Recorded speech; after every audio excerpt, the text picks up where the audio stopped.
Back in 1976, I can remember that date because it was the bicentennial year.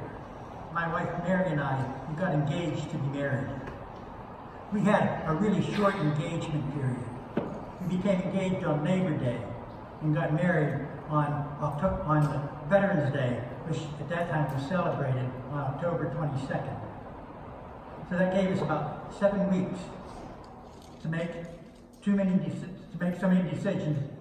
That gave us about 7 weeks to make all those wedding preparations. I kind of liked it that way because we didn't have to make too many decisions about whether to do this or whether to do that. Whatever we could find available, that's what we did. And you know, everything worked out fine, and we'll have been married now for 43 years come October.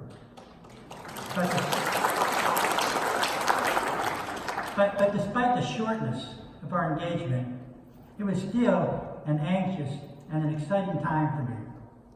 I just couldn't wait for that wedding day to come. And even though I always told everyone that I would elope to Wyoming or somewhere like that when I got married, that I didn't want to be bothered with all the fuss and all the hassle, on the day of my wedding, I was just so proud to be standing up there on the altar, pledging my love to my wife in front of God and in front of family and friends.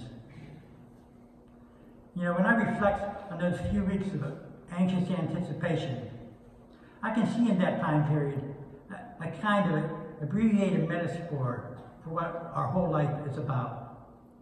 For when you get down to the core, isn't that what this earthly existence is all about? Isn't it all a waiting period for the life that is to come?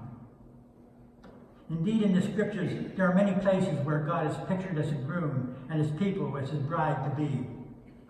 Most especially in the book of Revelation, where we read, "Let us rejoice and be glad and give God glory, for the wedding day of the Lamb has come. His bride has made herself ready."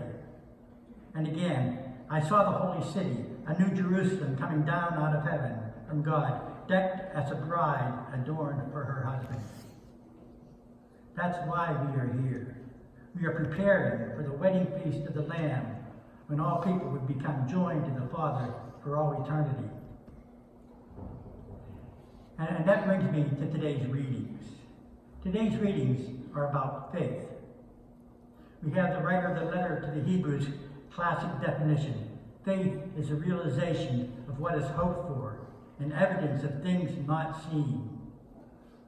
We don't know what the afterlife is like, yet we go forward in hope and in joyful anticipation that the promises that God has made will be fulfilled. I read another definition of faith. It says, faith is being open to traveling on the road that God has chosen for us, even when we don't know where it will lead us.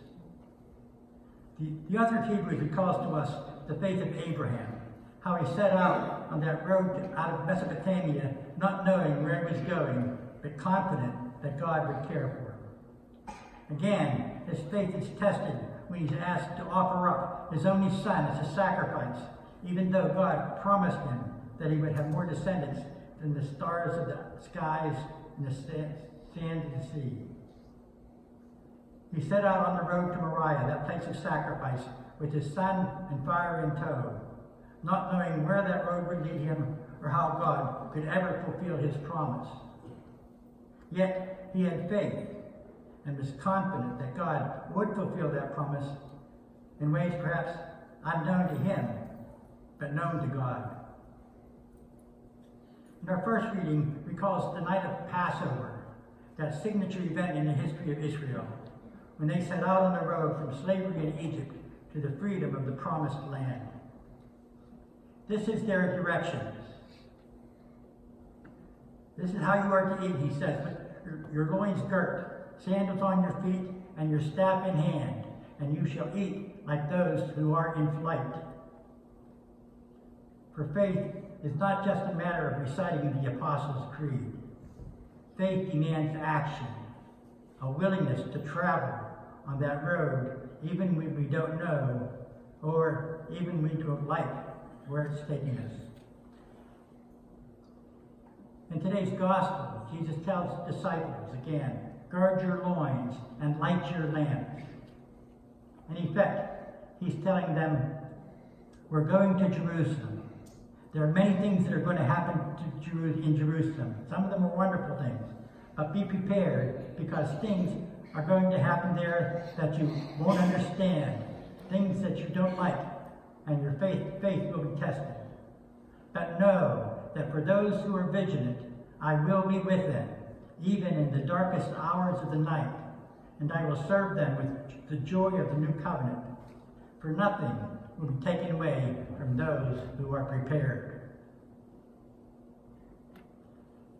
As I said, those 7 weeks before my wedding date were an anxious time for me, but it was an anxiety that was filled with excitement and anticipation of joy. Not all roads are like that, are they? So many times our roads are filled with difficulties, and we don't know where they are leading us. A career path we were pursuing is suddenly closed to us. A child is born to us that has serious physical and mental challenges. A serious illness, a sudden death, a chronic pain, all of these are a part of that same road that we are called to walk. Too often, we try to avoid these sections of roads with denial and self-pity. Maybe we seek another road through alcohol or drugs. Maybe we set up roadblocks for ourselves by pursuing extravagant physical and emotional pleasures. We don't like the road we're on, so we try to make one of our own. But those roads, they don't take us to where we are called to go. It is then that we need to call upon our faith. We say to God, I don't know where you are taking me, and I certainly don't like it, but I believe in you, and I believe that you are good and that you will bring me to the place that I am called to be. Our faith tells us that God has made us a promise of everlasting joy, and that he will fulfill that promise in his time and in his way. And even though we stumble and fall on that path 1 time, 2 times, 3 times, oh, so many times, he will always be there to pick us back up whenever we are ready to let him. So let us be alert and vigilant as we travel on this broad road that God has paved for us. Let us look for God's will in the places we can find it, and let's accept it in those places that we can't. And let us always have faith that the road that God has set on us will lead us to our share in the heavenly wedding feast of the Lamb between God and man.